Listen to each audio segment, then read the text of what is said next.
Thanks for joining Chris and myself in my coastal Carolina kitchen. We're smiling because the sun's finally out. We had a storm, and now it's time to cook something that I consider the ultimate comfort food. And we are going to cook something that's Uncle Jerry, my husband's favorite, and in honor of our anniversary. Yes, we were celebrating 28 wonderful years of marriage. I'm cooking one of his favorite meals. It's called rouladen, and it's a German dish. I've never heard of it. Rouladen is technically the German word for rolled, and is rolled meat. Oh, and okay. You know, it's a delicious meal if you like meat, if you like bacon, if you like a thick, delicious gravy with a little bit of a dill pickle in it. And Chris will show you all of the ingredients that we need, and it's pretty simple. All right, guys, from top left to bottom right, we have two types of meat. The first one is just like a regular thing of beef that you slam down. You'll see us do that. But we actually ended up using more of the thin cut. Strongly recommend that one. Much easier, much better tasting. Kosher pickle spears. I don't know why kosher specifically, but you just don't want a sweet pickle. Beef broth, which was used to make the gravy later on, which you guys will see, and brown the meat. Vegetable oil, obviously, to cook the meat itself. Then fully cooked thick cut bacon. The reason we got the packaged version is because if you get uncooked, it doesn't cook in the pot long enough, so it just ends up being raw. So you want to get pre-cooked, put it in, and it cooks it a little more, which you'll see. The thing in the jar is just flour, so we just measured it out first and then put it in a jar, used it later. Parsley, which is just kind of the added touch at the end. Dijon mustard, specifically Dijon. You could do a yellow mustard, just don't do a sweet mustard like a honey mustard or anything.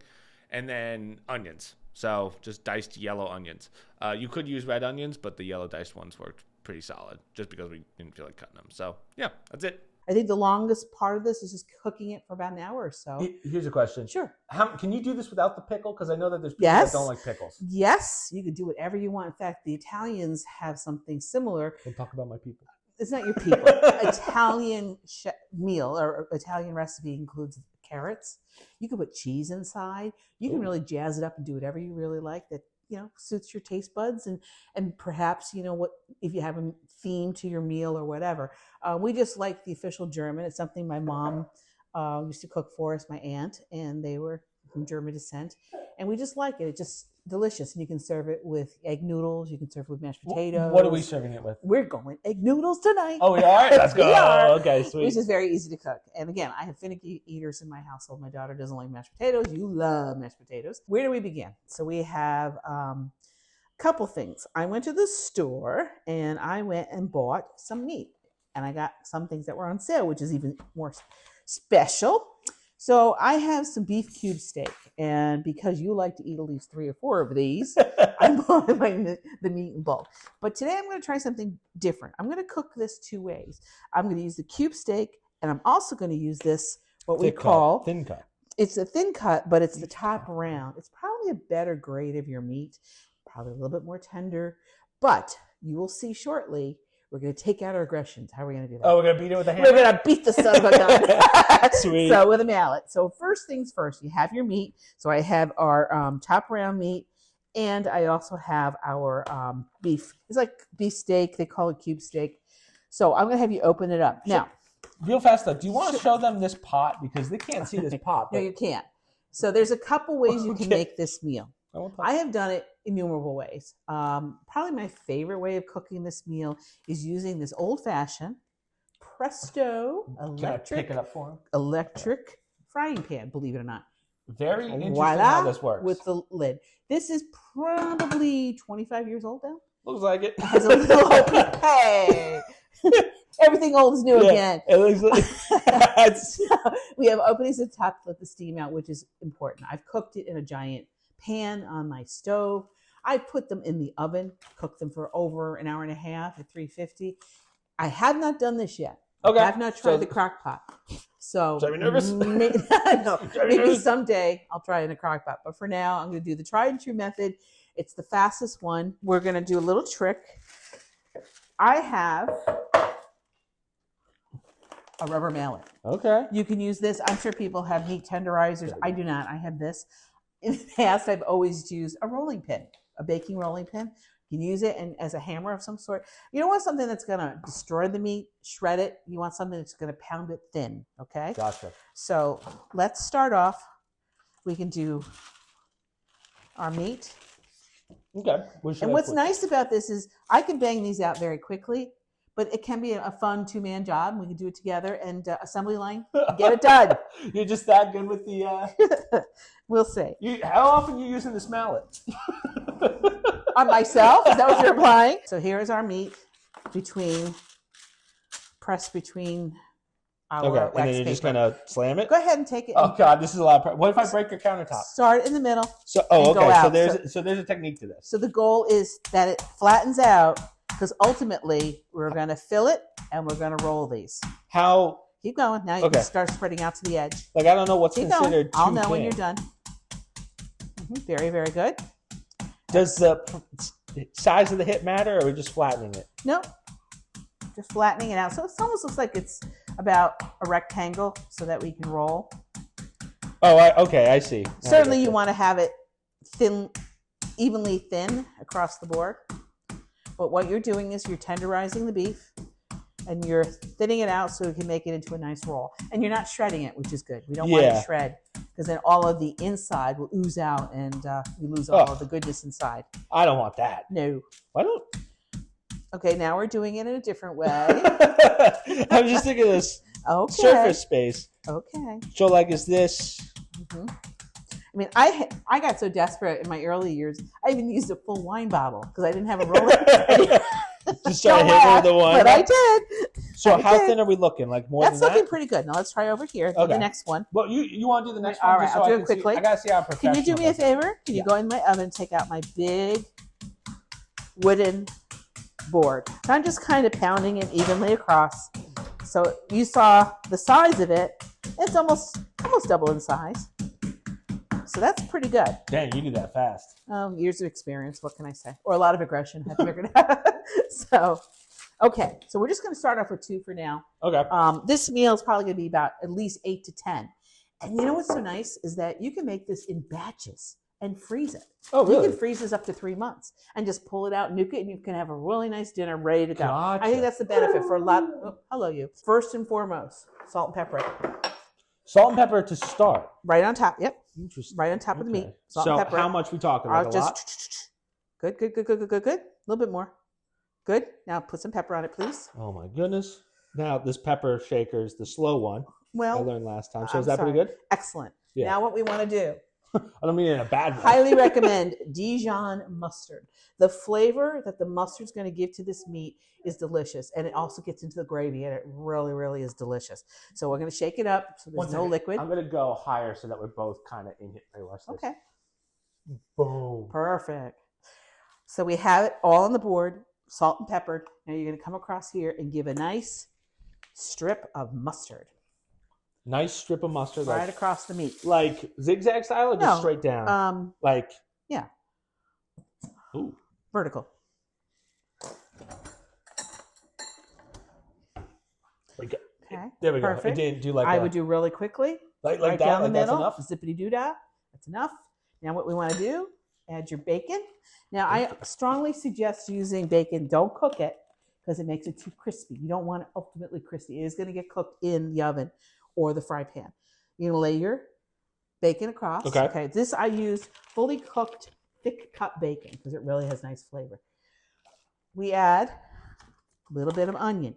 Now you can take an onion, you can grate it so it's nice and fine. Depends upon the thickness of the onion that you like. Some people just like the flavoring of the onion. Other people like to chew on the onion. So I got these pre-cut because I didn't want to cry with our tears. A little bit of onion on top. Done. Right. Very simple. Then you're going to take your pickle. Kind of drain it. So that's enough onion? That's enough. That's enough. good. That'll get the flavor? I don't like tons of onion. Gotcha. And you're going to take your dill pickle. Okay. Now, you could do it. You want to put your pickle this way because I am going to roll it this way. Okay. That so you want to put your pickle close to the edge, folks, okay? Always ready? Keep your pickle towards the edge. Roll. Are we ready? We're rolling. Look at how nice that is. Oh, wow. And we're tucking the bacon in at the same time. Do you use toothpick to keep it together? I'll show you exactly. I got a couple options for you. I have toothpicks. So you could take a toothpick, such as this one, because you do not want this to unroll. Right. So you're going to toothpick it in there. Done. You can put 2 in there if you really feel concerned. You can do another little. I have twine. This is baking twine. So you could cut a little piece off, make a little tie on the edge. Toothpicks are for the new guys. The ropes Whatever's for the easiest. intermediate, and these are for the experts. This is so you do one on one end, cut it, and one on the other. But the secret is remember to take your toothpick and your twine off when you're serving it. Okay. So what I have through the years, my mother-in-law actually gave this to me years ago. I had these clamps. So all I have to do is watch this little trick. You push it in, ready? And all you do is you clamp it in there. And of course, as these cook, they are going to shrink a little bit in size. Guess what? We're done. There's your first beef roulade. So how about we do like some in toothpicks, some in ropes, so we can see how they turn out? We certainly can. Maybe make the decision on which is the best way to do it. So we are going to proceed. We can take a little break if you want.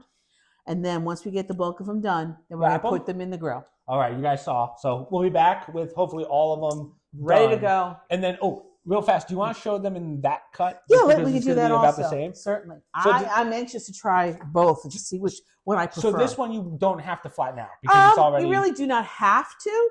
It's probably, look how thin that is. It's a very nice thin piece of meat.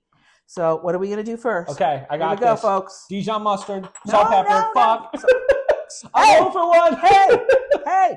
I can't pay attention. Salt and pepper. Good. Ooh, that might have been a little much. No, it's okay. Okay.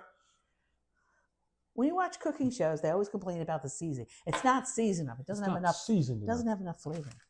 Okay. Put your mustard right across, and I took a knife and I kind of did this. Good. Okay. Right across. So you smooth out the mustard. Now the bacon. Now the bacon's going to go up. One sidebar there. I didn't go all the way to the edge because when you do roll it out, you don't want it oozing out the side. So leave a little bit of an edge. All right. Put your bacon on. Yeah. Sprinkle some onion. Now I'm going to do what I think is a decent amount of onion. And this is a yellow onion. Okay. It is? Yes. This is. You don't want to use a red onion or Bermuda onion as they call it. And now the pickle. Now, how are you going to put the pickle on this one? Same spot? So the pickle's watch. Go at the shorter end of the meat. Okay. So as you roll to the bigger end, it'll be covered.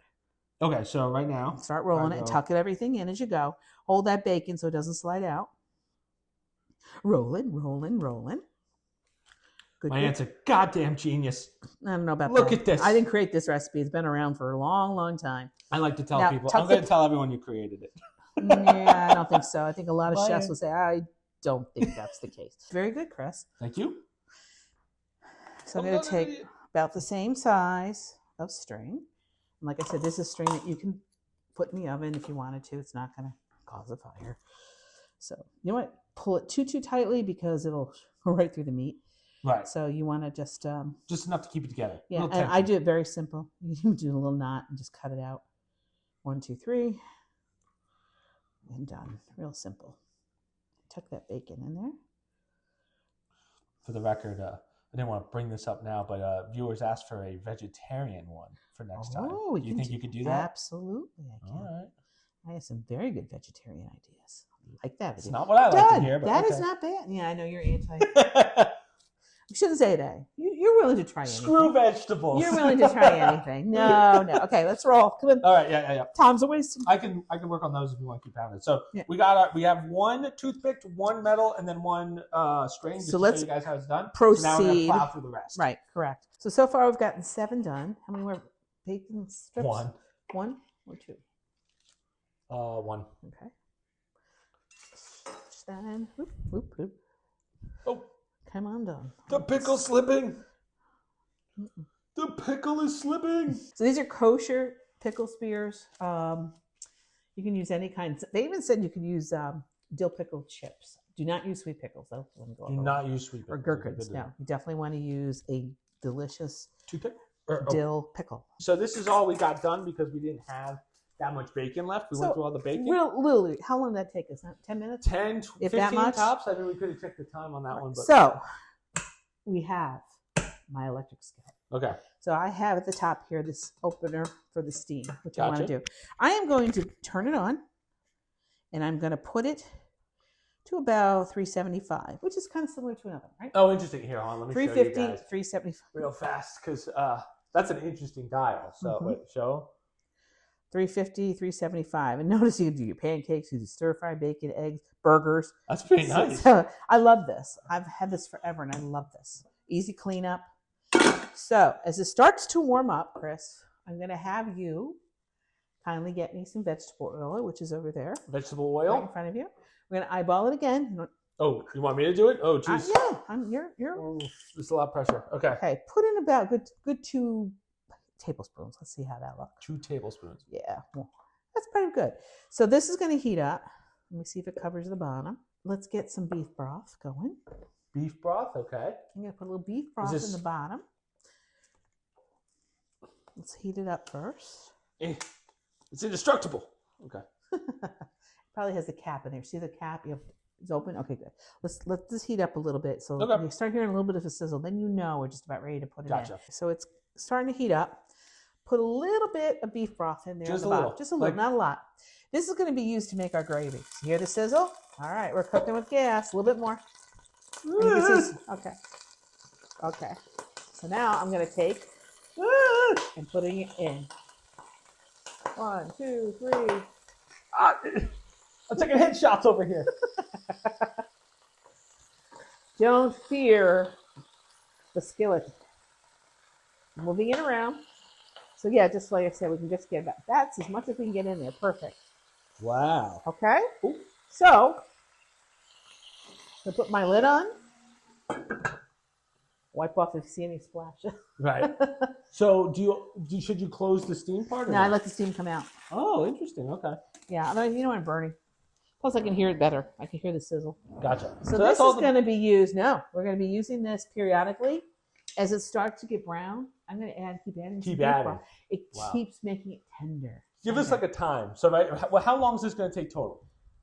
Probably an hour. Okay, an hour. So, and then how often am I putting my beef broth in? 5 minutes? You kind of have to watch it. This is probably the benefit of the oven. I got to tell you, because with the oven, you can set a timer or something if you want and put it in like every 15 minutes or so. So I'm going to look real quick. As you can see, Chris, starting to get brown on the bottom. So wow, yeah. So we want to brown it. That's the key. You want these to be starting off as a browned piece of meat. Wow. So if I pick that this already out, smells good. And so I'm turning it around. See, it's starting to turn. It's not dark brown. It's not crispy brown yet. So I'm going to leave it in there for a couple more minutes. Gotcha. So we'll guesstimate. Turn it with 7 minutes, 6 minutes. 7 minutes, 6, 7. Okay. I'm guessing. So now it's just kind of going back and forth with that until. Yeah, and what's nice, I'll just show you. I'm going to start getting ready to see. It's still a little liquidy in there, but I'm just going to flip it for now. Okay.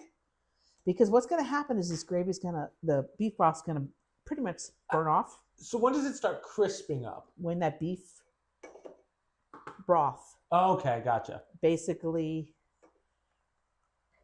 gets absorbed up.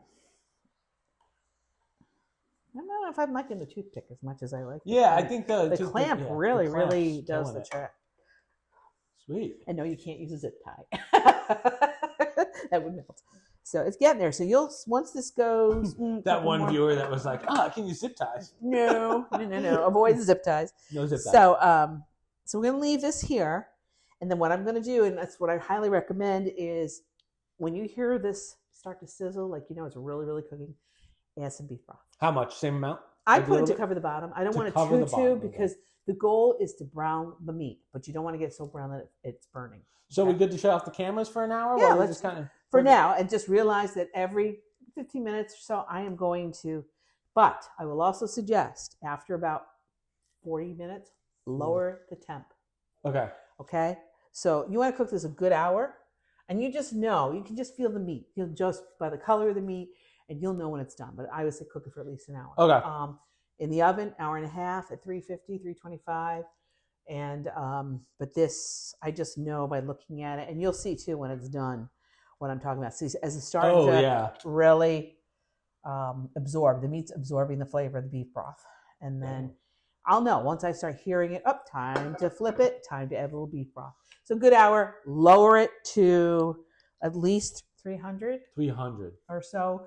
for the last part of the cooking, so it doesn't really. At least you mean no lower than 300? No, 300, 250, 300, 300. 250, 300. Yeah, okay. but this is if you have this. The Gotcha. oven, I would lower it on the oven to about 300. Okay. If you start at 350, lower it to about 300 so it doesn't burn.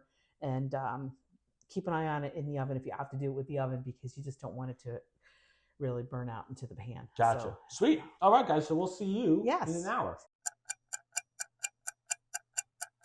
It's been about, I don't know, hour, 10 minutes or so. Hour, maybe? Yeah. And did you show Looking crisp. how it looks? We could zoom in on that. Beautiful and brown, and the smell is heavenly. Yeah, it's really is. I'm kind of surprised by how dark it got. It is a very dark meal. So what I'm going to do now, Chris, is I actually lowered it like I suggested, and that worked out well. When did you lower it? About like 20 minutes left or so. I'm going to take the rouladen rolls out. Now, the key is we're going to make the gravy. So I'm going to add a little bit of our broth for now.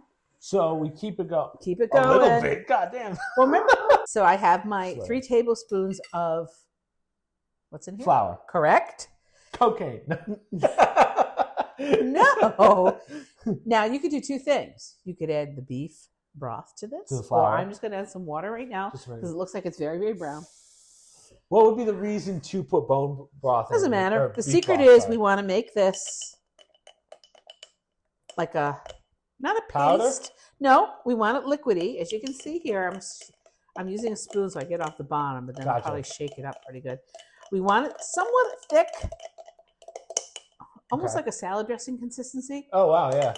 So not quite like making pancakes, but not quite watery. Precisely. That's a very good All I know how to make is pancakes. Or so you think. So, Chris, I'm going to have you take this and start stirring for me, please. So just to get it like a little more. Stir, and I'm going to shake this up. Is this going to burn me? No. Okay. I'm just stirring, not like whisking it. And now what I'm going to do is add this slurry to our... Whoa. Keep stirring it up. See how it thickens? Wow. Yeah. That's very Now it's probably going to get even thicker than that. So then we start cutting it with the beef broth. Really? Look at it go. Look at it go. Wow, that was quick. I'm going to put all the beef broth in. And that's the beauty of this flour and water mixture. People could also use cornstarch. I use flour. People have whatever preference. Some people can't have flour, so they can use cornstarch. So like I said, what are we going to serve? We're going to serve red cabbage. Red cabbage. I got the noodles on the stove and some kind of green vegetable. Unless and you the want buns. carrots. Don't forget about the buns. The rolls are in the oven. Oh, they're going in, Charlie, because he likes rolls. We all like it. Let's be honest. Plus, with this gravy, Chris that's going to go. So now, look at the gravy. Great with this. See how easy it is to make, folks? Yeah, that was Now, the one thing I would suggest is take a spoon. Let's take a taste to see if it needs any salt, pepper. Do you want to burn your mouth? I think it's divine. Is it? Okay. I think it's just more than enough salt. I wouldn't put any more in there. More than enough. Okay, no, wow. I think that's plenty. Once again, I use these. I love these. But as they shrink, you can see they're starting to shrink. But they still kept the roll. Yeah. So once you get it started, it's pretty... Do you put those back in? You can. Okay. But I think at this point, I'll probably keep it separate. If I were to serve this at a dinner party, I would probably have the noodles, put the rolls on top with the gravy, and serve it that way. Would you put just the noodles in here and mix it up? No. Okay. Because the noodles will get too soft. Gotcha. In your opinion, does it need to be thicker? No, I would say that's perfect. Depends on what you're going for, right? It depends on your... Absolutely. It's not going to affect the taste. It's just the thickness. So, folks, this is pretty much the finished product of the rouladen, which I think you can just smell it. Yeah. You can smell the pickle. It just really, really is a unique flavor, a unique taste, and I think you really... Yeah. We can plate one up for everyone when everything else is done. Certainly. Show them what it looks like, and then we can do our send-off for the day. Absolutely. Perfect. Absolutely. Now, what's also interesting about this is, if I remember last time, I haven't had it, but it almost, you kind of eat out all of the, cook out all of the pickled juices. Oh, yeah. So it's not like, I think you don't get as much pickle as there's a briny flavoring to it, but not bitter, not overwhelmingly dill flavor. No, not at all. Not at all. Yeah. So that's why it enhances the meat. It enhances the gravy. Right. The meat absorbs it. Precisely. For the most part, yeah. And it's nice and tender when you cut it. It's not a hard brick. And that's the whole thing. You want this to be as tender as possible. You want this brown look. Like I said, be careful when you're cooking it because you don't want it to stick to the pan and burn. That you don't want to Gotcha. taste burn. So we are at basically the finale. We're getting ready for dinner. So as you can see, I plated our egg noodles. I have one rouladen on the center. I'm going to take this delicious gravy, which I thank you for stirring and making I stirred it. perfect consistency. I'm going to spoon this gravy over the top, enough to cover the noodles. Now, if for people that want to go thicker, you just add a little more flour. Absolutely. Then, It's all by touch. It all but what you like. That's a perfect consistency gravy, I think. Delicious. And then, you know me, you have to Do a little put a parsley. little garnish at the top just Yeah. to make it look professional and edible. Little green at the top. Now, I'm going to slice this so you can see what the interior looks like. Yeah. What? Looks so good. Oh, it was a painstaking look. I'm just going to cut this in half. Little cross-section action. Cross section.